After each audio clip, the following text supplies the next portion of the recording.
Imam Syafi'i mengatakan wajib. Kalau Imam Malik, Imam Hanafi mengatakan sunnah. Oleh karenanya ini kesempatan yang baik. Saya akan bicara kepada Satyayan.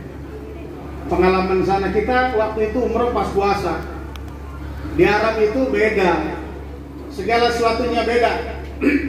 Dari budayanya, kemudian cateringnya, orang-orangnya, iklimnya, dan spiritualnya. Oleh karena di sana harus baca juga itu secara geografis, sosial, harus tahu kita. Yang kita datang ini bukan seperti bangsa Indonesia. Di Mekah itu orangnya memang bawaan kasar. Kita salah, lagi berdiri begini dia nyodorin itu tuh apa tas. Kita kan bisa maju, kita geser dikit dia melotot di Mekah. Tapi kalau di Madinah karena memang mungkin lama ditarbiyah oleh Nabi, mereka rapi, sopan. Itu Satya di sana jangan mentang-mentang orang Rangkas Bitung ya. Iya. Di sana mah udah kita ngalah aja. Di Mekah itu ngalah. Dan sebelum berangkat banyakin istighfar lah.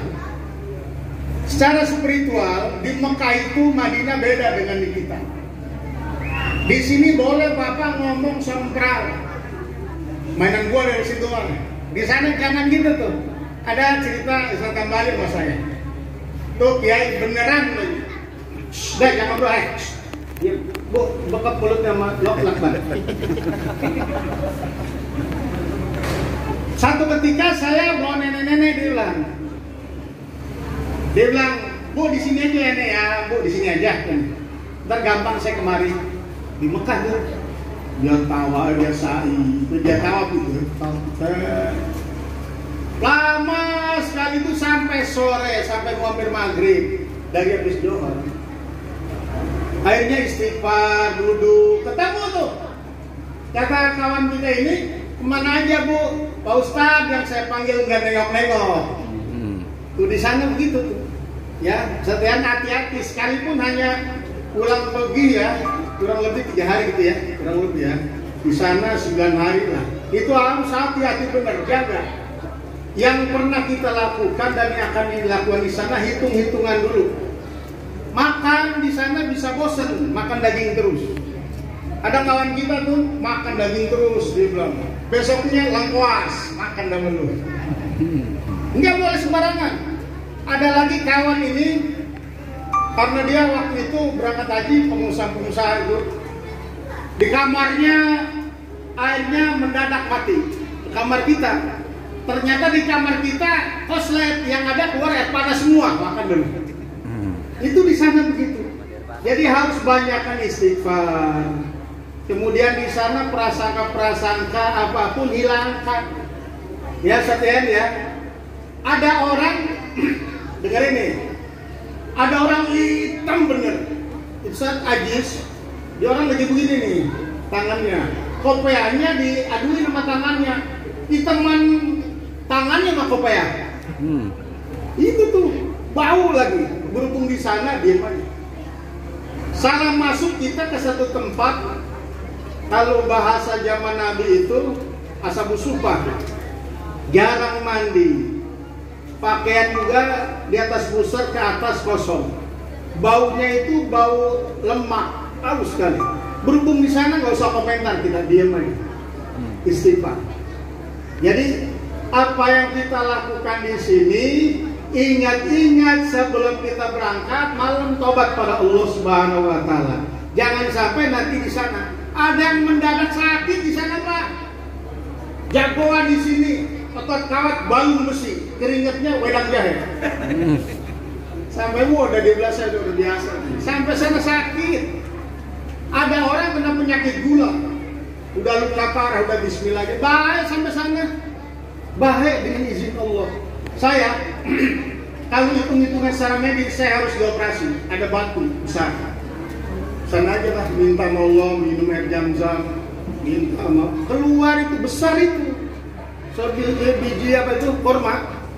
Untungnya itu sama Allah dikasih dibungkus sama lemak. Terus keluar, ya Allah. Kalau ngikutin dokter operasi bisa rusak kita ginjal kita. Walhasil di sana ingat saja pada Allah Subhanahu wa Ta'ala. Kemudian waktu di Mekah, di Madinah itu kesempatan, bukan masalah ada uang, bukan masalah nggak ada COVID, masalah kesempatan yang Allah berikan bisa jadi tidak terulang lagi. Manfaatkan sebaik-baiknya. Minta. Dulu pernah saya sholat itu dekat orang Senegal, Bonjour, Senegal gede-gede. Itu sholat ya Allah ya Rabbi, nggak kayak itu lah rakaat itu. Ada yang sekamar sama saya waktu itu, saya sekamar Profesor Ali Alkaf sama Dirjen Lingkungan Hidup itu, Rasio Ridosani. Itu beliau, kalau Dirjen itu apa? Di bawah Menteri ya, di bawah Menteri. Jam 12 sudah bangunin saya. Kiai, anak duluan. Kita sama Habib Alkam masih tiduran. Nah, satu ketika saya tangkap deh. Anak mau nanya mantung.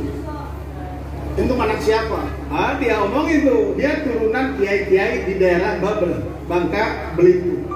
Maksudnya kalau orang biasa nggak mungkin. Turunan itu kuat Pak. Turunan itu kuat. Kalau bukan turunan susah.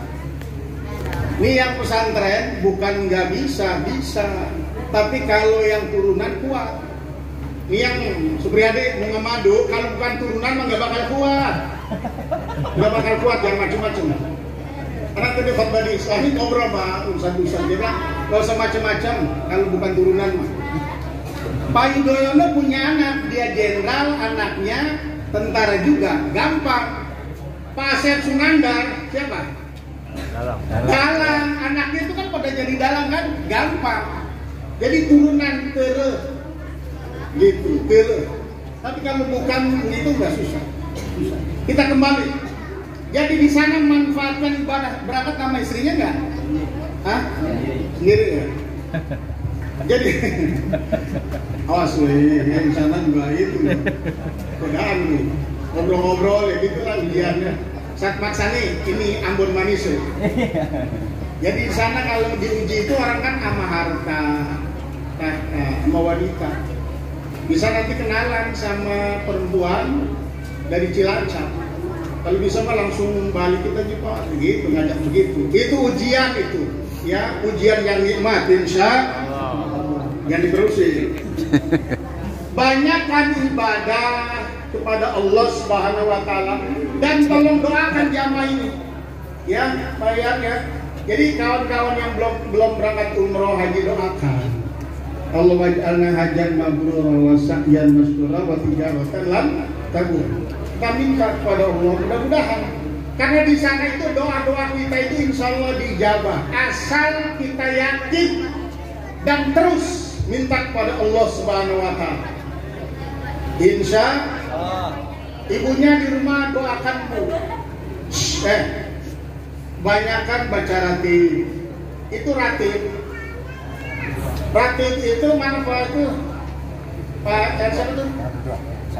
RT, DJ. Kerja Pak, belum pulang. Ini kan mainnya di sana tuh dia itu Al-Alam. Al-Alam. Kita baca Ratibul Hadat itu bukan hari Jumat, bukan hanya malam Jumat. Setiap hari. Kalau punya hajat, mau berangkat haji kita, uang belum ada, tapi udah ada. Tiap malam baca Ratibul Hadat. Insya Allah. Saya dinasihatin sama Kiai Satibi Hori. Sebelah Ustaz, anak ada yang ngasih saran. Pak Ustaz kalau bawa 13 orang, Pak Ustaz satu.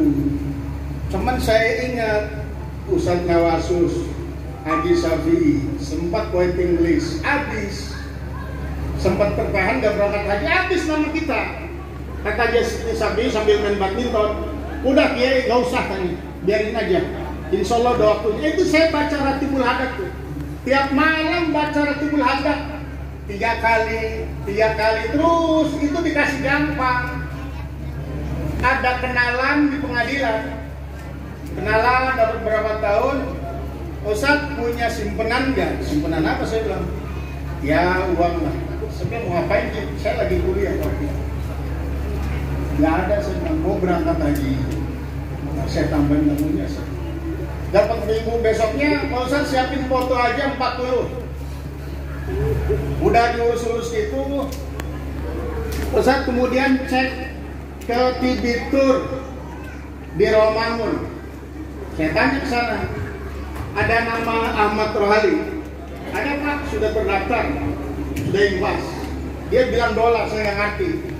Ya kan? Berapa duit? 140 juta. Alhamdulillah.